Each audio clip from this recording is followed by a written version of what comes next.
born here in Kigali. I grew up in Kigali. I went for further studies abroad and came back to serve my nation. So I've been here since I was born. So I saw Kigali, developing, but I also saw Kigali in the other phase during the genocide against the Tutsi. I saw the Kigali develop from nothing, was destroyed. I saw Kigali transforming. Number one is transforming and modernizing the public transport. You see that Kigali is growing as a city, and the population is also increasing.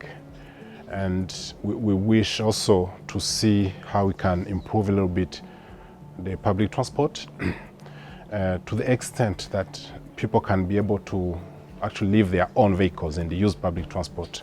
So we'll be mitigating with the climate change issues, reducing the pollution, and also we'll be having a modern way of, moving, but also we also will be promoting the mobility, the green mobility, if we improve our public transport systems in Kigali. Number two is it's about transforming or upgrading the informal settlements. We are surrounded by a couple number of slums in the city. If you couple it with the landscaping that you could see, 1,000 hills, you see that we need to come up with the solutions to upgrade our informal settlements. We have already started in some of the suburbs, and the piloting phase was very, very successful under the RUDP 1. It's a World Bank funded project, and now we are going to escalate it in other slums. So we want really to provide decent shelters, but also with some ways of mitigating the climate change consequences that our people are facing, especially those living in high-risk zones or informal settlements. And number three is also to probably after that, seeing that we can now upgrading or seeing our people graduating, alleviating the poverty, and see that really the well-being of the population is really very visible in their ways of living. They send their kids to school, they have a decent shelter, they are generating income to sustain their lives. So whatever we do can also be impactful if it is transforming people's lives in a way that there is this graduation from a level to another.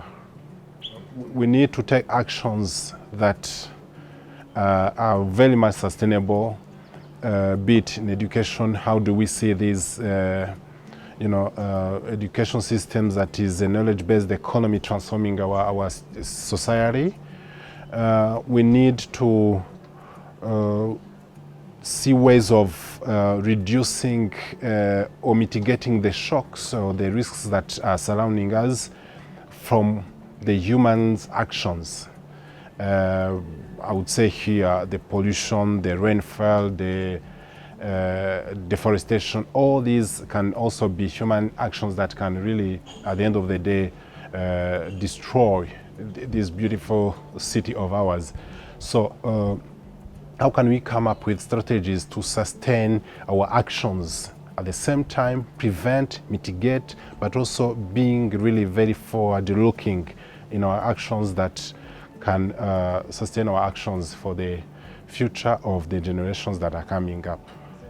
My message to some of the partners that are operating in this field is actually to provide the capacity building to all the cities that are coming together. Number one, to share their experiences, their challenges, and then those partners, the operators, experts who are really very acting in the field could provide the technical know-how, the knowledge, and also transfer the skills for us to be able to sustain those actions, they can also provide some means, because in some areas you could see ideas are there, good knowledge, but again at the end of the day people are still lacking means to put in those good actions. Another thing is to keep, educating each other, because we've seen that there are actions that we can take in one area but can also be duplicated in some other areas. But the bottom line is, first of all, to know what are the issues that we are facing, how can we tackle them, which kind of determination do we have, where we are heading to, what are the means, are we ready, then we move forward.